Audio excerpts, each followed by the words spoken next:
Assalamualaikum warahmatullahi wabarakatuh.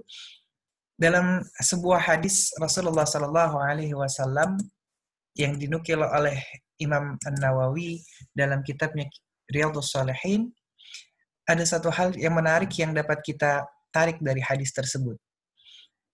Terutama ketika kita kemudian mendapati bahwa dalam kehidupan kita ini seringkali kita terpaku pada parameter-parameter yang sifatnya kuantitatif.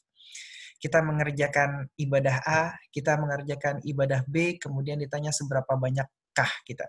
Ketika kita bulan masuk Ramadan, maka yang disebut sebagai peningkatan ibadah adalah peningkatan ibadah yang sifatnya kuantitatif, yang sifatnya angka-angka, yang sifatnya numerikal. Kalau sebelum Ramadan sekian, maka setelah masuk Ramadan, maka peningkatannya harus sedemikian persen. Ya. Dan hadis ini ketika Rasulullah Shallallahu Alaihi Wasallam itu mengatakan dan diriwayatkan oleh Abu Hurairah radhiyallahu anhu, Rasulullah Shallallahu Alaihi Wasallam itu mengatakan, "Qaribu wasaddidu." Mendekatlah kalian. Qaribu, mendekatlah kalian, kata Rasulullah Shallallahu Alaihi Wasallam. Beberapa ulama itu kemudian menerjemahkan itu sebagai bersengajalah secara sederhana, atau tidak muluk-muluk, atau secara teledor. Dalam syarahnya Ibnu Utsaimin itu mengatakan ini menunjukkan istita'ah, maka berlakulah kalian, lakukanlah ibadah kalian, tegakkanlah syariat dalam diri kalian sesuai dengan kemampuan kalian. Itu yang disebut dengan qaribu. Kenapa? Karena ada banyak di antara kita mungkin tidak memiliki akses ke pengajian atau ke kajian, bahkan ketika kajian online itu sedemikian banyaknya setelah work from home, lockdown, dan lain-lain sebagainya. Ada juga orang-orang yang dalam konteks kehidupannya memang kesulitan untuk mengakses hal tersebut, bukan karena ketidakmauan mereka, tapi karena kehidupan mereka yang membutuhkan tenaga dan upaya di area yang lain, sehingga tidak ada kesempatan yang cukup banyak untuk melakukan ibadah-ibadah.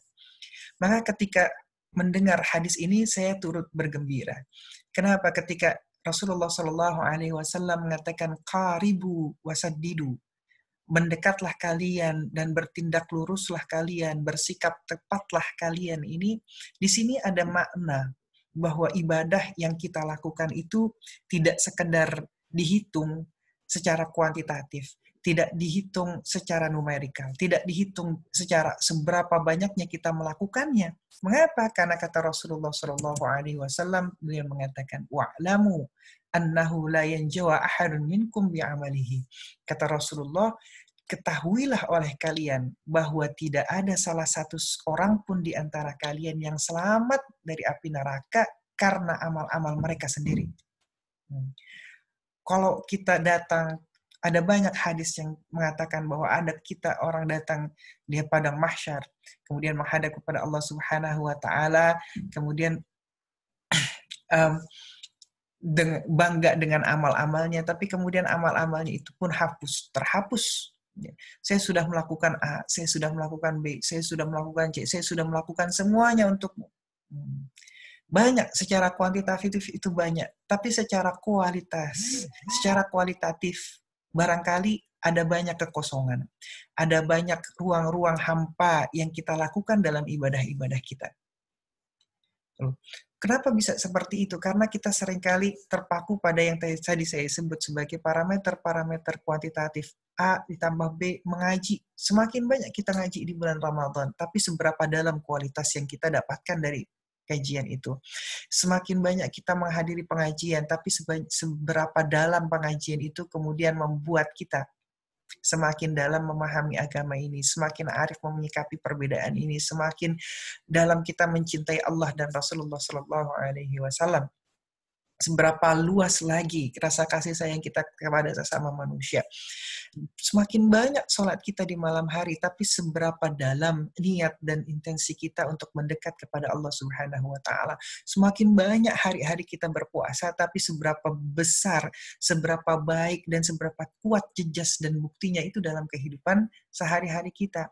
Ada orang-orang yang mungkin tidak sebanyak itu ibadahnya. Ada orang yang tidak sebanyak itu sedekahnya. Ada orang yang tidak sealim itu keilmuan agamanya, tapi dalam keilmuan agamanya, dalam sikap beribadahnya mereka kemudian mendapati bahwa ada jejas, ada bekas dalam ibadah-ibadah yang mereka lakukan, sehingga orang lain pun dan Allah pun kemudian tersenyum untuk melihat ketika melihat perilakunya mereka itu sendiri. Gitu. Kenapa kata Rasulullah SAW? Para sahabat kemudian bertanya-tanya ketika Rasulullah mengatakan hal tersebut. Wala anta ya Rasulullah. Demikian juga engkau ya Rasulullah. Engkau juga tidak selamat karena amal-amalmu. Kata Rasulullah SAW, wala ana iya. Saya juga tidak selamat karena amal-amalku saja. Illa ayyataghammadani Allahu birahmatin minhu wa fadlin, kata Rasulullah SAW. Kecuali kalau Allah menutupi diriku, memberikan karunia kepadaku, memberikan rahmat dan kasih sayangnya kepadaku, serta keutamaan-keutamaan kepadaku, itulah yang kemudian menyelamatkan aku dari api neraka. Jangankan begitu, kadang-kadang kita melihat ada anak kita yang setiap kali, mungkin anak-anak itu berbeda-beda kemampuannya, berbeda-beda daya kognitifnya, berbeda-beda kapabilitasnya dalam menerima dan melakukan sesuatu. Skillnya juga berbeda-beda. Ada di satu kelas misalnya, guru melihat variasi anak-anak muridnya sendiri. Ya. Ada yang pintar, ada yang setengah pintar, ada yang tidak pintar-pintar ketika diberitahu. Tapi guru yang baik bukan menilai seberapa pintar anak yang dia didik, tapi seberapa kuat usahanya anak itu untuk mendekat ke standar-standar yang ditetapkan oleh guru tersebut. Ya, kalau misalnya harus menyelesaikan mata kuliah, harus menyelesaikan subjek pendidikan A dengan nilai sedemikian rupa dan ternyata dia tidak mampu untuk melakukan hal tersebut, bukan berarti dia gagal. Tapi kegagalan adalah ketika dia tidak mampu untuk menunjukkan usaha yang terkerasnya, usaha yang terbaiknya.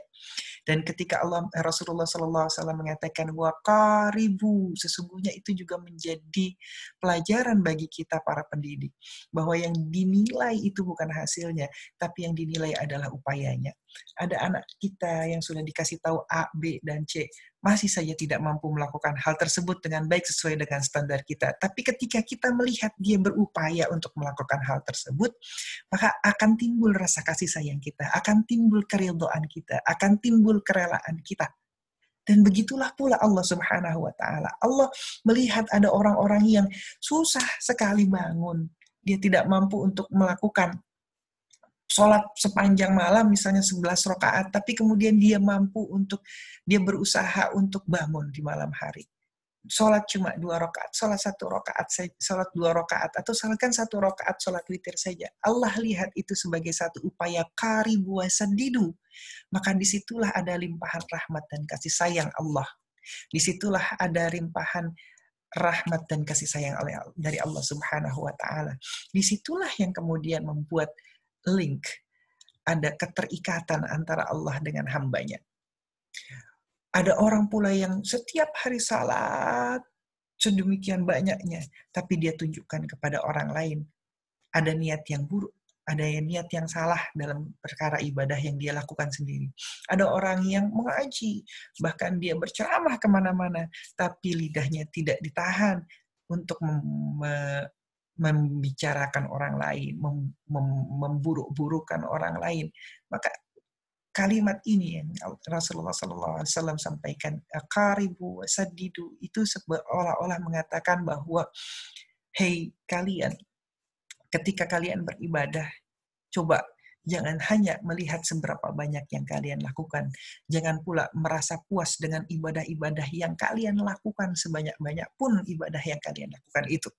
Tapi perdalam kualitasnya, perdalam kemaknaannya, perdalam dampak dan implikasinya kepada orang lain di sekitar kita. Dampak dan implikasinya, apakah ibadah yang kita lakukan ini akan membuahkan senyum dari Allah Subhanahu wa Ta'ala, akan yang membuahkan kasih sayang yang continue kasih sayang yang terus-menerus yang dilimpahkan oleh Allah Subhanahu wa taala kepada kita. Itu yang kita harapkan. Demikian. Assalamualaikum warahmatullahi wabarakatuh.